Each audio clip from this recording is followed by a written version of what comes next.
நம்ம ஜூன் 11 வந்து பார்க்க போகிறோம். ஜூன் 11 கரெக்டாக 2 செகண்ட் இருக்கேன். ஸ்க்ரீன்ஷாட் எடுத்துக்கோங்க. இது ஃபஸ்ட் பேஜு, இது செகண்ட் பேஜு. ஓகே, என்ன ஜூம் பட்டா ஜூன். ஓகே, இதான் ஜூன் 11. இப்போ வந்து ஜூன் 11 பார்க்கலாம் ஒரு 10 நிமிஷத்தில். லாஸ்ட்லேருந்து வரலாம். ஓகே, ஜூன் 11 வந்து பார்த்தோம் அப்படின்னா ஃபஸ்ட்டு நியூஸ் வந்து அந்தோமான் நிக்கோபார் இருக்குல்ல, அந்தோமான் நிக்கோபாரில் இந்த மாதிரி சீஃப் மினிஸ்டரு அந்த மாதிரிலாம் இருக்க மாட்டாங்க. அப்புறம் லெப்டினன்ட் கவர்னரு அந்த மாதிரிலாம் இருக்க மாட்டாங்க. லடாக் லைக் லக்ஷதீப்பில் கூட லெப்டினன்ட் கவர்னர்லாம் இருப்பாங்க. அதுவும் அட்மினிஸ்ட்ரேட்டர் தான் இருப்பாங்க. கவர்னர் அட்மினிஸ்ட்ரேட்டர் தான் இருப்பாங்க. ஸோ அதே மாதிரி லடாக்கில் வந்து சிஎம் கவர்னர்லாம் கிடையாது, ஒன்லி கமாண்டர் தான். ஸோ இந்த மாதிரி அண்டாமான் நிக்கோபாரோட கமாண்டர் இன் சீஃப் யாருன்னு பார்த்தோம்னா வினீட். இது எப்படி ஞாபகம் வச்சுக்கிறாங்கன்னா, நீட் எக்ஸாம் வந்து அந்தமான் நிக்கோபாரில் போட்டிருக்காங்க அப்படின்னு ஞாபகம் வச்சுக்காங்க. நீட்டு சாதாரண நெட்டில் வினீட்டு. இப்போ வந்து செகண்ட் கொஸ்டின் வந்து இந்த மாதிரி திவ்யாஸ்திரா. இப்போ திவ்யா அப்படிங்கிற ஒரு பொண்ணு வந்து ராஜஸ்தானோட ராஜாவோட பொண்ணு அப்படின்னு ஞாபகம் வச்சுக்காங்க. ஸோ திவ்யாஸ்திரா அப்படிங்கிற ஒரு வெப்பனை. அதுக்கு வந்து இன்னொரு பேர் இருக்குது, இந்த மாதிரி டாக்டிக்கல் லாய்த்தரிங் மியூனிஷன் டாக்டிக்கல் லாய்த்தரிங் மியூனிஷன் அப்படின்ட்டு ஒரு இன்னொரு பேர் இருக்குது. ஸோ இட் இஸ் அப்படின்னா என்னது, டாக்டிக்கல் லாய்த்தரிங் மியூனிஷன். இதை டெஸ்ட்டு பண்ணது வந்து திவ்யாவோடைய ஹஸ்பண்ட். அவன் பேர் வந்து ஹோவர்ட் அப்படிங்கிறவன் ஞாபகம் வச்சுக்கோங்க. இது எங்கன்னா ராஜா. ஸோ திவ்யாங்கிறது ராஜாவோட பொண்ணு அப்படின்னு ஞாபகம் வச்சுக்கோங்க. ஓகே, இதுவும் பார்த்தாச்சு. ஓகே, தேர்டு வந்து மிலிட்ரி நர்ஸு சர்வீஸிங்குடைய director general, additional director general வந்து இப்போ மிலிட்ரி நர்ஸ் வந்து சும்மா ரச்சல் பண்ணிட்டே இருப்பாங்க அப்படின்னு ஞாபகம் வச்சுக்கோங்க. ரச்சல் தாமஸ். டைரக்டர் ஜெனரல் மறந்துடுச்சு எனக்கு பேர், அவங்க பேர் போன வருஷம் அப்பாயின்ட் பண்ணாங்க. இப்போ எனக்கு தெரில, சரியாக ஞாபகம் வரல. ஸோ அடிஷ்னல் டைரக்டர் ஜெனரல் தான் அப்பாயின்ட் பண்ணியிருக்காங்க. அவங்க பேர் வந்து ரச்சல். அப்புறம் வந்து மகேந்திரா மேனுலைஃப் இன்சூரன்ஸ் லிமிடெட் அப்படிங்கிற ஒரு கம்பெனி ஓப்பன் பண்ணியிருக்காங்க. ஜாயிண்ட் வெஞ்சர் அப்படின்னா என்னது, 50% மகேந்திரா போட்டிருப்பாங்க, 50% வந்து மேனுலைஃப் போட்டிருப்பாங்க. ஸோ அதான் மகேந்திரா அண்ட் மேனுலைஃப் ரெண்டு பேரும் ஒன்று சேர்ந்து ஒரு கம்பெனி. அதனால் ரெண்டு பேரோட பேர் அப்படியே வச்சுட்டாங்க கம்பெனி பேருக்கு. இன்சூரன்ஸ் லிமிடெட் அப்படின்னு ஒரு பேர் தொடங்கியிருக்காங்க. ஓகே, ஜாயிண்ட் வெஞ்சர் ரேஷியோ வந்து 50-50% இங்கே இருக்கா. மகேந்திராவோட 50% ஷேரு, அப்புறம் மேனுலைஃப் இன்சூரன்ஸ் கம்பெனியோடைய அவங்க 50% ஷேர் வந்து போட்டிருக்காங்க. எவ்வளோ ஒர்த் அப்படின்னா 3600 கோடி ரூபாய் போட்டிருக்காங்க. இதை அப்ரூவ் பண்ணது கண்டிப்பாக கார்பரேட் நிர்மலா சீதாராமன் அவங்க தான் அப்ரூவ் பண்ணியிருப்பாங்க. இந்த ஃபினான்ஸ் ரிலேட்டடாக தான் வருது, கார்பரேட் ரிலேட்டடாக தான் வருது. ஸோ கார்பரேட் அஃபேர்ஸ் மினிஸ்டர் தான் அப்பாயின்ட் பண்ணியிருப்பாங்க, அவங்க தான் அப்ரூவ் கொடுத்துருப்பாங்க. ஓகே, முன்னே வந்து யாரை பார்த்தோம் அப்படின்னா திவ்யாவை பார்த்தோம். இப்போ வந்து ருத்ரா மார்க் 2 அப்படிங்கிற ஒரு வெப்பன். அந்த மிசைல் வந்து ஏர் டு சர்ஃபேஸ். அது வந்து லைக் ஏர் டு சர்ஃபேஸில் தான் அட்டாக் பண்ண முடியும். ஃபார் எக்ஸாம்பிள் ஃப்ளைட்டில் வந்து அதை ஃபிட் பண்ணிடுவாங்க. அந்த ஃப்ளைட் வந்து ஜெட்டு வந்து ஏரில் ட்ராவல் ஆகிட்ருக்கோம். அதுக்கப்புறம் லேண்டில் இருக்க ஏதோ ஒரு விஷயத்தை லாக் பண்ணி அந்த மிசைல் அனுப்பி விடுவாங்க. ஸோ அதான் air to surface missile. It is air to surface missile. Rudra வந்து ஓடி போயிடுவா, ஸோ ஒடிஷா. ஆனால் திவ்யா வந்து ராஜாவோட பொண்ணு, ராஜஸ்தான். ருத்ரா வந்து எப்போ பார்த்தாலும் ஓடி போயிடுவா, கழட்டி விட்டு போயிடுவா. ருத்ரா சண்டிப்பூர், ஒடிஷா. என்ன ஜெட் அப்படின்னா Su-30. நானே சொன்னேன்ல, ஜெட்டில் வச்சு தான் இதை வந்து லான்ச் பண்ண முடியும். அப்புறம் ஏதோ ஜெட்டு வேணும்ல, அந்த ஜெட்டு பேர் வந்து Su-30, சுகாய் 30ன்பாங்க, Su-30ன்னு சொல்லுவாங்க. ஆனால் Su-30 டெஸ்ட்டு பண்ணது வந்து டிஆர்டிஓவும் இந்தியன் ஏர்ஃபோர்ஸும் சேர்ந்து டெஸ்ட்டு பண்ணது. இது 300 கிலோமீட்டர் வரை இந்த மிசைல் வந்து போகுமா. மார்க் 5.5, அப்புறம் 200 கிலோவாம் இந்த மிசைல் மட்டுமே. அப்புறம் வந்து சாகர் கல்யாண். ஐ திங்க் நம்ம வந்து ஜவஹர்லால் நேரு போர்ட் வந்து பார்த்துருப்போம். அந்த நியூஸில் வந்து சாகர் கல்யாண் அவ இண்டெக்ஸ் அப்படிங்கிற ஒரு இண்டெக்ஸ் வந்து போர்ட்டு மினிஸ்டர் லான்ச் பண்ணாங்க. நான் கூட இது வந்து சும்மா ஒரு டிட்பிட் தான் அதில் எழுதி வச்சுருக்கேன், இதோட எக்ஸ்ப்ளனேஷன் வந்து பின்னாடி எழுதி வச்சுருப்பேன் அப்படின்னு சொன்னேன். அதுதான் ஸோ இந்த அவார்டு ஓகே சாகர் அண்டா காளான் அவார்டில் வந்து best performing container cargo handling. கண்டெய்னர்னால் என்னன்னு தெரியல. கண்டெய்னர்னால் என்ன, இந்த ஷிப்லலாம் கண்டெய்னர் ஏற்றிட்டு போவாங்கள்ல, பெருசாக பெருசாக பல்காக இருக்கும் கண்டெய்னர். அந்த மாதிரி கண்டெய்னர் ஹேண்டலிங்கில் பெஸ்ட்டாக பெர்ஃபார்ம் பண்ண ஒரு போர்ட்டு அது வந்து தீன்தயாள் தான். தீன்தயாள் போர்ட்டு. அப்புறம் வந்து பல்க் கார்கோ அப்படின்னா கண்டெய்னர் இல்லாமல் சில கார்கோவில் லைக் தானியங்கள்லாம் எப்படி கண்டெய்னரில் போட்டு எழுதிட்டு வர முடியும், அந்த கப்பலில் ஃபுல்லாகவே தானியங்கள் நிரப்பி வச்சுருப்பாங்க. அதான் ட்ரை பல்க் கார்கோ, ட்ரையாக இருக்கும். இல்லைன்னா தானியங்கள் சொல்லலாம், வேறு என்ன சொல்லலாம், இந்த மாதிரி பல்காக ஏற்றிட்டு வருவாங்க ட்ரையாக. ஸோ அதில் வந்து டாப் வந்து பார்த்தோன்னா பிரதீபா போட்டு வந்து நல்லா ஹேண்டலிங் பண்ணுவாங்க.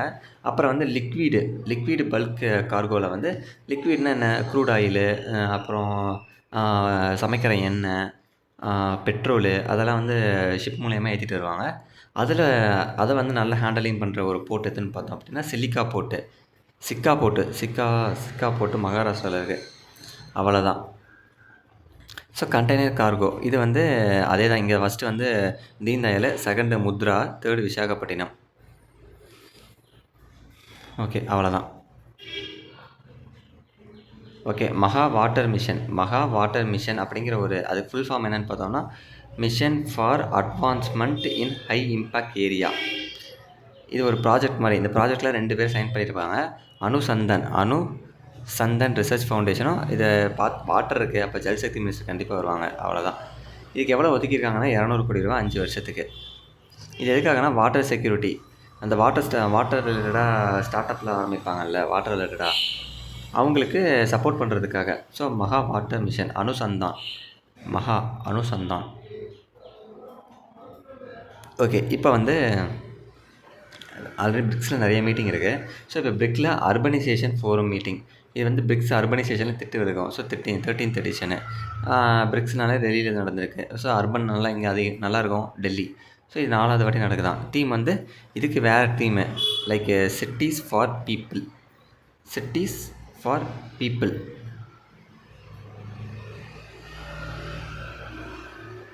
அதுக்கப்புறம் இந்தியா சீ ஃபுட்டை வந்து எக்ஸ்போர்ட் பண்ணுறோம். கரெக்டு தானே? இந்தியா வந்து சீ ஃபுட்டை வந்து எக்ஸ்போர்ட் பண்ணுறோம். மீன் பிடிக்கிறோம், நமக்கு இந்த மீனை வச்சுக்கிட்டு ரிமைனிங் இருக்கிற மீனை வந்து எக்ஸ்போர்ட் பண்ணிடுவோம். அதை வந்து எத்தனை மெட்ரிக் டன் வந்து நம்ம இது வரைக்கும் எக்ஸ்போர்ட் பண்ணியிருக்கோம் அப்படின்னா 19.7. ஓகே, இது லேக்கில் இருக்குது. ஸோ 19.7 ஞாபகம் வச்சுக்கோ. 19.7 ஒர்த்து எவ்வளோ வருமா, எவ்வளோ டன் ஏற்றிருக்காங்க, அதோடய ஒர்த்து 73,890 crore. அதுக்கு முன்னாடியே நம்ம ஒன்று பார்த்துருப்போம். பிஓவோட சம்பளம் எவ்வளோ, 72,325 crore. ஸோ அதையும் இதுவும் ஒன்று தான். இப்போ என்ன, இது கொஞ்சம் அது வந்து 2 மாதம் முன்னாடி பார்த்துருப்போமா, 1 மாதத்துக்கு முன்னாடி. இப்போ வந்து இந்த டேட்டா வந்து இன்னும் கொஞ்சம் சில கோடிகள் வந்து ஆட் ஆகிருக்கு. அவ்வளோதான், ஒரு 1000 கோடி வந்து எக்ஸ்ட்ரா ஆகிருக்கு. ஸோ அதுவும் இது ஒன்று தான். இப்போ அதை என்ன 72,325ன்னு நினைக்கிறேன். ஸோ இப்போ வந்து அந்த பிஓவோட சம்பளம் எச்சா இருக்குது அப்படின்னு ஞாபகம் வச்சுக்கோங்க. இங்கே இருக்குல்ல 73,890. அதுக்கப்புறமா இவ்வளோ மெட்ரிக் டன் நம்ம எக்ஸ்போர்ட் பண்ணுறோம். இவ்வளோ ஒர்த்துக்கு நம்ம கிடச்சிருக்கு. டாப் ப்ராடக்ட்டு எந்த மீன் வகை அதிகமாக நம்ம வந்து எக்ஸ்போர்ட் பண்ணுறோம் அப்படின்னா ஃப்ராசன் ஷ்ரிம்ப்பு. ஃப்ராசன்னா என்ன, அதை உரைய வச்ச ஷ்ரிம்ப்பு.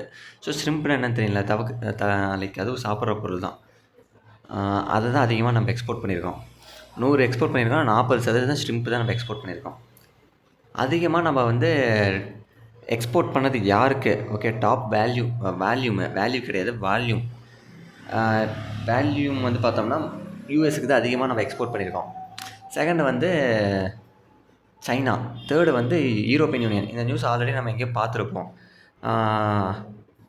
அதிகமாக நம்ம வந்து சீ ஃபுட்டு வந்து எக்ஸ்போர்ட் பண்ணுறது யூஎஸ்ஸு, சைனா, யூரோப்பியன் யூனியன். அது பின்னாடி தலைவி பார்த்திங்கன்னா இருக்கும். அந்த நியூஸை வேணால் இதில் எழுதி வச்சுக்கோங்க. ஓகே, அதிகமாக நமக்கு இந்த வேல்யூ இருக்குல்ல 73,890 crore. அதில் அதிகமாக வேல்யூ நமக்கு கொடுத்தது யாருன்னு பார்த்தோம்னா சைனா. அதிக காசு கொடுத்து வாங்கினது வேல்யூ தான் யூஎஸ்ஏ. அதிகமாக நம்மளுக்கு காசு கொடுத்தது யூஎஸ்ஏ. அதிகமாக எக்ஸ்போர்ட் பண்ணது வந்து சைனாவுக்கு. அதுலேயே அப்படி தானே யூரோப்பியன் யூனியன் 1.5 பில்லியன் வந்து நம்மளுக்கு கொடுத்துருப்பாங்க. அது மூலியம் அவங்க நம்ம கொடுத்துருப்பாங்க நம்ம எக்ஸ்போர்ட் பண்ணனால. வேல்யூனால யூஎஸ், ஏன்னா யூஎஸ் கிட்ட தானே அதிக பணம் இருக்குது. ஸோ அவன் தான் அதிக வேல்யூ கொடுத்துருக்கான். வேல்யூம் வந்து சைனா, ஏன்னா சைனா பக்கத்தில் இருக்காங்கல்ல, சும்மா எக்ஸ்போர்ட் பண்ணி பக்கத்தில் சும்மா அப்படி பார்டர் வழியிலே அமுச்சு விட்றலாம். அதனால் வேல்யூம் அதிகமாக அவங்க கன்சியூம் பண்ணியிருக்காங்க. இதோ நான் கூட சொன்னேன்ல, மே 21 போய் பார்த்தீங்கன்னா தெரியும், அங்கே இருக்கும் அந்த நியூஸு. ஓகே, ஃபோர்ப்ஸ் அப்படிங்கிறது இப்போ ஒரு பத்திரிகை நிறுவனம். லைக் டைம்ஸ், நியூயார்க் டைம்ஸ் இருக்குது, அப்புறம் ப்ளூம்பர்க் இருக்குது, அந்த மாதிரி ஃபோர்ப்ஸு இந்த வேர்ல்டுலேயே ரிச்சஸ்ட் பர்சன் அந்த அப்படிங்கிற ஒரு இண்டெக்ஸ் லான்ச் பண்ணியிருக்காங்க. டாப் வந்து சொல்லவே தெரியல, எலான் மஸ்க் தான். Second Larry Page, third Sergey, Jeff Bezos Amazon, அதுக்கப்புறம் லாரி எல்சன். இது எப்படி ஞாபகம் வச்சுக்கிறீங்கன்னா, எலான் மஸ்க்கும் லாரி ஓட்டுறான், அது வந்து சர்ஜ் ஆயிடுச்சு. இப்போ ஜெஃப் பென்சோஸ் புது லாரி வாங்கி ஓட்டுறான். எப்படி லாரி ஓட்டுறான்? லாரி பேஜ் ஃபஸ்ட்டு, அவர் வந்து ஃப்ரான்ஸ் நாட்டை சேர்ந்தவர். ஸோ எலான் மஸ்க் லாரி ஓட்டுறான், சரிஞ்சு போச்சு. இப்போ அதை பார்த்துட்டு ஜெஃப் பென்சோஸும் லாரி ஓட்டுறான். நான் அமெரிக்கன், டாப் 10 ஃபுல்லாக அமெரிக்கன் தான். ஆனால் ஒரே ஒருத்தர் தான் அமெரிக்கன் இல்லை. யாருன்னா பெர்னால்டு, அவர் தான் அமெரிக்கன் கிடையாது. 9th பொசிஷனில் இருக்கார். அதுக்கப்புறம் யங்கஸ்ட்டு வந்து பார்த்தோம்னா டாப் 10 இருக்கிற அப்படின்னா மார்க் சுக்கர்பர்க் யார், ஃபேஸ்புக்கோட இது. இவரோட வயசு 42 இருக்குது. ஆனால் இவர் வந்து யங்கஸ்டாக இருக்கிறதுலே கம்பேர் வித் அதர்ஸ். ஓகே, ஃப்ராக்னன்ஸ்னு என்னென்னு தெரியல, வாசனை திரவங்கள். அதை வந்து ரிசர்ச் அண்ட் டெவலப்மெண்ட் வந்து ஒரு பில்டிங் திறந்து வச்சுருக்காங்க ஃப்ராக்னன்ஸுக்காக. ஸோ எத்தனாவது வேர்ல்டுலேயே எத்தனாவதுன்னா தேர்டு, இந்தியா வந்து தேர்டு.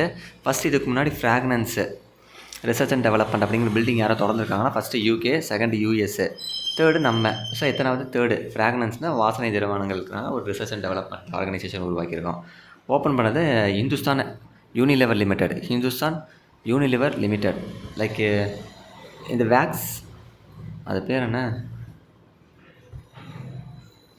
இந்த வேஸ்லின்லாம் இருக்கும்ல, அதில் பின்னாடி திருப்பி பார்த்தீங்கன்னா தெரியும், அது HULன்னு இருக்கும். ஏன்னா அவங்க தான் மோஸ்ட்லி இந்த மாதிரி காஸ்மெட்டிக் பொருட்கள்லாம் வந்து ஸ்டாண்டர்டை வந்து உருவாக்குறது. ஸோ இந்துஸ்தான் யூனிலிவர் லிமிடெடு எந்த இடத்துல வந்து இந்த இதை ஓப்பன் பண்ணியிருக்காங்கன்னா, IIT பாம்பே, மும்பையில். ஸோ அவ்வளோதான். இது எத்தனை, 100 மில்லியனு. ஃப்ராக்னன்ஸ் வந்து 100 ரூபாய்க்கு வாங்குவோமா? ஸோ 100 மில்லியன் ஞாபகம் வச்சுக்கோங்க. ஸோ ஆர்பிஐ வந்து ஆனுவல் ரிப்போர்ட்டு வருஷம் ரிலீஸ் பண்ணுவாங்க. இப்போ இந்த ஆனுவல் ரிப்போர்ட் வந்து லான்ச் பண்ணியிருக்காங்க. ஓகே, ஆனுவல் ரிப்போர்ட் எந்த செக்ஷனுக்கு கீழே ஓப்பன் பண்ணுவாங்கன்னா, செக்ஷன் 53 ஆர்பிஐ ஆக்ட் 1934 கீழே வந்து எப்போவும் வருஷம் இந்த ரிப்போர்ட்டை வந்து ரிலீஸ் பண்ணுவாங்க, செக்ஷன் 53. ஓகே, இப்போ ஆர்பிஐயோட பேலன்ஸ் ஷீட்டுனா கணக்கு வழக்கு ஷீட்டு. அது எத்தனை லட்சம் கோடி அப்படின்னா 91.97 லட்சம் கோடி. ஓகே, ஆர்பிஐயோட பேலன்ஸ் ஷீட்டோட ஒர்த் என்ன, 91.97 lakh crore. ஓகே, அப்புறம் வந்து கண்டிஜென்சி ஃபண்ட் வந்து எவ்வளோ ஒதுக்கி வச்சுருக்காங்க, லைக் அவசர காலத்தில் உதவுறதுக்கான ஒரு ஃபண்டு எவ்வளோ ஒதுக்கி வச்சுருக்காங்கன்னா 1.09 lakh crore. அப்புறம் டொமஸ்டிக் இன்வெஸ்ட்மெண்ட், உள்நாட்டிலே எவ்வளோ வந்து இன்வெஸ்ட்மெண்ட் பண்ணி வச்சுருக்காங்கன்னா 22.5 லட்சம் கோடி இன்வெஸ்ட் பண்ணி வச்சுருக்காங்க. கோல்டில் வந்து ஆர்பிஐ எவ்வளோ இன்வெஸ்ட் பண்ணி வச்சுருக்காங்கன்னா 10.94 lakh crore. இதே ஃபாரின்ல இன்வெஸ்ட் பண்ணி வச்சுருப்பாங்களே, ஃபாரின் மூலியம் எவ்வளோ இன்வெஸ்ட் பண்ணி வச்சுருக்காங்கன்னா 52.68 lakh crore. அதுக்கப்புறம் இன்ட்ரெஸ்ட்டு, அப்படி ஒரு விஷயத்தில் இன்வெஸ்ட் பண்ண வைக்கிறாங்கன்னா அதில் வந்து அது மூலிமா வருமானம் வரும்ல. ஸோ இன்ட்ரெஸ்ட் இன்கம் வந்து பார்த்தோம் அப்படின்னா 1.18 lakh crore வந்து இது பண்ணுறாங்க. ஃபாரின் எக்ஸ்சேஞ்ச் எவ்வளோ, ஃபாரின் ஆப்ரேஷன் எவ்வளோன்னு பார்த்தோன்னா 1.69 lakh crore. இப்போ ஃப்ராடு நடக்குதுல்ல பேங்கிங் செக்டரில். இது வரைக்கும் இந்தியாவில் வந்து எவ்வளோ ஃப்ராடு இந்த ஒரு வருஷத்தில் நடந்திருக்கு அப்படின்னா 48,021 கோடி ரூபா. 48,021 கோடி ரூபாய்க்கு ஃப்ராடு வந்து நடந்திருக்கு. அவ்வளோதான். கவர்மெண்ட் பேங்க்கில் வந்து 35,000, ப்ரைவேட் பேங்க்கில் 11,000. அவ்வளோ ஃப்ராடு நடந்திருக்கு, லைக் ஸ்கேமு. அப்புறம் பாஷினி என்னென்னு தெரியும், லைக் இவன் வந்து ஒரு லாங்குவேஜ் ட்ரான்ஸ்லேட்டரு. அது வந்து DPIITனா என்னென்னு தெரியும். அவன் வந்து லைக் இன்வெஸ்ட்மெண்ட் பண்ணுற ஒரு chamber. So multilingual access in investment எக்கோசிஸ்டம்னா நிறைய லாங்குவேஜ் இருக்குல்ல. ஸோ டிபிஐஐடியும் பாஷினியும், இதுக்கு முன்னாடி புதுச்சேரியும் பாஷினியும் சேர்ந்துருப்பாங்க. அதுக்கப்புறம் வேறு எங்கே பாஷினி பிஎஃப் ஆர்டிஏவும் சேர்ந்துருப்பாங்க. அதுக்கப்புறம் இப்போ வந்து பாஷினியும் டிபிஐஐடியும் சேர்ந்துருக்காங்க. ஓகே, கேட் பச்சோ அபியான் கேம்ப் வந்து நடந்திருக்கு. இதை வந்து இந்த கேம்பை வந்து லான்ச் பண்ணது அக்ரிகல்ச்சர் மினிஸ்டரு. எங்கன்னா மத்திய பிரதேஷில். எதுக்காகனா சஸ்டைனபிள் ஃபார்மிங் பண்ணுறதுக்காக. அது ஏதோ கேம்பெயின் மாதிரி போயிருக்காங்கப்பா. ஜூன் 1 ஓகே, அக்ரி மினிஸ்டர் யார்? சிவராஜ் சிங் சௌகான். அவரோட கான்ஸ்டியூட் மத்திய பிரதேஷ விடிஷாவில் இருக்குது. So Khet Bachao Abhiyan, agriculture minister பச்சான்ட்டே இருப்பார். அப்புறம் சீப்பானா comprehensive economic partnership agreement. CEPA அப்படின்னா comprehensive economic partnership agreement. So இது ஒன்றும் இல்லை, ஒரு ஃப்ரீ ட்ரேட் அக்ரிமெண்ட்டு தான். சீப்பானா ஒன்றும் இல்லை, ஃப்ரீ ட்ரேட் அக்ரிமெண்ட்டு. இப்போ வெளிநாட்டிலேருந்து, இப்போ சைனாலேருந்து ஒரு ப்ராடக்ட்டை உள்நாட்டில் நம்ம இம்போர்ட் பண்ணுறோம் அப்படின்னா கஸ்டம் டியூட்டி நம்ம கட்டணும், கரெக்டாக? அது பேர் தான் டேக்ஸ், கஸ்டம் டியூட்டி கட்டணும். அதே மாதிரி நம்மளோட ப்ராடக்ட் சைனாவில் விற்கிறோன்னா அது சைனா கவர்மெண்ட் தனியாக நம்ம ப்ராடக்ட் மேலே ஒரு டேக்ஸ் வந்து விதிப்பாங்க. இப்போ வந்து இந்த சீப்பா அக்ரிமெண்ட் போட்டோம் அப்படின்னா ஒவ்வொரு நாடும், எந்த ஒரு நாடும் அந்தந்த நாடு ப்ராடக்ட் மேலே டேக்ஸ் போட மாட்டாங்க. இப்போ ஓமனுக்கு நம்ம ஏதோ ப்ராடக்ட் எக்ஸ்போர்ட் பண்ணுறோன்னா அந்த ஓமன் நாடு நம்ம ப்ராடக்ட் மேலே டேக்ஸ் போட மாட்டான். அதே மாதிரி ஓமனும் நம்ம நாட்டுக்கு ஏதோ எக்ஸ்போர்ட் பண்ணும்போது ஓமன் நாட்டு பொருள் மேலே நம்ம வந்து எக்ஸ்போர்ட் வந்து டேக்ஸ் போடக்கூடாது. அதுதான் இந்த agreement. So free trade agreement யாருக்கு சைன் ஆச்சு? இந்தியாவுக்கும் ஓமனுக்கும். சரி, அதுக்கப்புறம் எப்போ இதை வந்து சைன் ஆச்சுன்னா டிசம்பர் 2025 ஃபஸ்ட்டு வந்து சைன் பண்ணலான்னு முடிவு பண்ணாங்க. இப்போ தான் வந்து முடிவு ஆயிருக்கு, ஜூனு. ஸோ எப்போ அமெண்ட் ஆச்சு? ஃப்ரம் ஜூன் 1 எப்போ சைன் ஆயிருக்கு? டிசம்பர் 2025 எய்ம் வந்து பார்த்தோன்னா 2031 2 ட்ரில்லியனுக்கு வந்து நம்ம எக்ஸ்போர்ட் பண்ணியிருக்கணும் ஓமனுக்கு. 2 லட்சம் கோடி. ஸோ இது எத்தனை செக்டார்? 127 சர்வீஸ் செக்டாருக்கு வந்து நம்ம கவர் பண்ணோம். இது எத்தனை எலக்ட்ரானிக் பொருள்ஸ் ஒரு செக்டாரு, அதுக்கப்புறம் வேறு என்னது, இந்த மாதிரி நிறைய செக்டார்ஸ் இருக்குல்ல, மேனுஃபேக்சரிங் செக்டரு, அந்த மாதிரி 127 செக்டார்ஸை வந்து நம்ம எக்ஸ்போர்ட் பண்ண போகிறோம். இந்தியா வந்து 98.8% ஆஃப் த பொருளுக்கு வந்து டேக்ஸ் போட மாட்டாங்க. ஓமன் வந்து 99.38% வந்து டேக்ஸ் போட மாட்டாங்க. ஸோ டியூட்டி ஃப்ரீ டேக்ஸ் வந்து டேரிஃப்னால் ஒன்றும் இல்லை, சினானம்ஸ் வந்து டேரிஃப்னால் டேக்ஸ்னு அர்த்தம். ஸோ டேக்ஸ் ஃப்ரீ எத்தனை பர்சன்டேஜ் ஆஃப் த பொருளுக்கு? 98, 99. ஓமன்னா 99, இந்தியானா 98. லிபரலைஸ்டு டேக்ஸை வந்து எவ்வளோ பண்ணியிருக்காங்கன்னா -77% வந்து லிபரலைஸ் பண்ணியிருக்காங்க. இது வரைக்கும் எத்தனை ஃப்ரீ ட்ரேட் அக்ரிமெண்ட், சீப்பா எத்தனை ஃப்ரீ ட்ரேட் அக்ரிமெண்ட் போட்டிருக்கோம் அப்படின்னா 9 ஃப்ரீ ட்ரேட் அக்ரிமெண்ட்டு 38 கண்ட்ரியை வந்து கவர் பண்ணோம். அதே நான் 9 ஃப்ரீ ட்ரேட் அக்ரிமெண்ட்னா 9 கண்ட்ரியை தானே கவர் பண்ணோம். அது எப்படி 38 கண்ட்ரியை கவர் பண்ணோம் அப்படின்னா யூரோப்பியன் யூனியன் இருக்குது. அந்த யூரோப்பியன் யூனியன் கூட நம்ம ஒரு அக்ரிமெண்ட் போட்டிருக்கோம் அப்படின்னா யூரோப்பியன் நாடு கூட 27 கண்ட்ரிஸ் இருக்குது.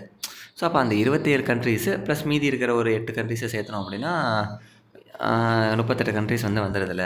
அதுதான் இந்த வருஷத்தில் யூகே ஃபஸ்ட்டு, செகண்ட் வந்து ஓமன் கூட வந்து அக்ரிமெண்ட் போட்டிருக்கோம். ஓகே, அவ்வளோதான். ஜூன் 11 வந்து பார்த்துட்டோம். நாளைக்கு வந்து ஜூன் 12 வந்து பார்க்கலாம். ஓகே, டாடா.